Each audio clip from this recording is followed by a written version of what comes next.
ඔවුන්ට USS ඔමිනි බේ ගිල්වා දැමීමට ගත වූයේ පැය 3යි. USS සෙට් ලෝ ගිල්වා දැමීමට ගත වූයේ විනාඩි 30යි. මෙම දැවැන්ත USS මොරිසන් යුද නැව ගිල්වා දැමීමට ගත වූයේ විනාඩි 10ක් බව කිවහොත් ඔබ විශ්වාස කරනවාද? දෙවන ලෝක යුද්ධයේදී තම ජීවිතය පිදීම අධිරාජ්‍යයට කරන උපරිම ගරු කිරීම ලෙස පිළිගත් ගුවන් නියමු කණ්ඩායමක් ගැන ඔබ නොදත් ඉතිහාසයේ සොයා යන්නයි මේ සූදානම. ඔවුන් තමයි කමිකාසි නියමුවන්. නැවියන් පවා බියෙන් සලිත කළ ඔවුන් ගැනයි මේ.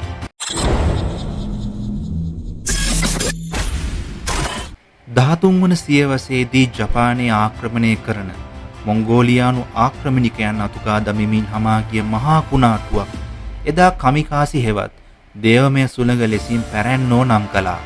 දෙවන ලෝක යුද්ධ සමයේ ජපන් මුහුද ආක්‍රමණය කරමින් ඉදිරියට එන ඇමරිකාව ප්‍රමුඛ මිත්‍ර නාවික යාත්‍රා සමූහය සහ මුලින් වනසා දැමීමට ඔවුන් සතු මරාගෙන මැරෙන ගුවන් ඒකකය මෙලෙස කමිකාසි ලෙසින් නම් කළා. 1944-45 කාලයේදී ජපානයේ පරාජයට ළඟා වෙද්දී මෙම මරාගෙන මැරෙන ගුවන් ඒකකය ඇමරිකාව සහ මිතුරන්ගේ නාවික හමුදාවට පහර දීම දැඩි කළ කාල සීමාවක්. කමිකාසි නියමුවන් බෝම්බ දැමීමක් කළේ නැහැ. ඔවුන්ගේ ගුවන් යානය ඍජුවම යුද නෞකාවලට ගැටීමට සැලැස්වීම අරමුණයි. එය මරණය පමණක් සොයා යන ගමනාන්තයක්. මේ විදිහට නියමුවන් ලෙස එක් වූ බහුතරයක් දෙනා වයස අවුරුදු 18-25 අතර ගොවි පවුල්වල ඉපදී හැදුණු වැඩුණු තරුණයන්. බැලූ බැල්මට ඔවුන් ජාති ආලයේ නුමතු වී මෙලෙස සිය ගණනි කමිකාසි ඒකකයට එක් වූ බව හැඟුණත් හමුදා නිලධාරීන්ගේ පීඩනය සමාජයෙන් තම පවුලේ ගරුත්වයට එල්ලවන පීඩනය යටපත් කර ගනිමින් ආ ගමනක් බව ඔවුන් කඳුරුවල රාත්‍රියේ ඉකි ගසමින් රහසේ පිට කළ සත්‍ය දෙයන් ඇසීමට කිසිවෙකු නොසිටියා. 1944 ඔක්තෝබර් 25 වෙනිදා කමිකාසි නියමු යොකියෝ සෙකීගේ යානය ඇමරිකානු නාවික නෞකාවක් වන USS සෙට් ලියෝ ඩෙක් එක ඇතුළට කඩාගෙන යමින් නෞකාවේ අවිගබඩාව සහ තෙල්වල ගැටී පුපුරා යන්නේ ජීවිත 143ක් නෞකාව සමග මුහුදුබත් කරමින්. නමුත් මෙම ප්‍රහාරවලින් ජපානයේ බලාපොරොත්තු වුණ සාර්ථකත්වය ලැබුණාද යන්න කියා සැකසහිතයි. දෙවන ලෝක යුද්ධය අවසන් වන විට ඔවුන් විසින් ආසන්න වශයෙන් කමිකාසි ප්‍රහාර 3900ත් 4000ත් අතර ප්‍රමාණයක් දියත් කර තිබුණා.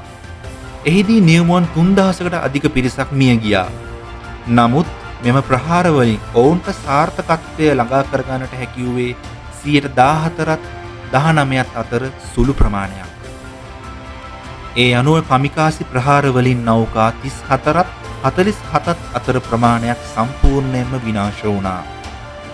නෞකා 368ක් අර්ධහානි වලට ලක් වුවත් නැවත පියවාගත නොහැකි ලෙස ඇමරිකාව ප්‍රමුඛ මිත්‍ර හමුදාවලට අහිමි වූ නැවියන් ගණන 4000 ඉක්මවා තිබුණා.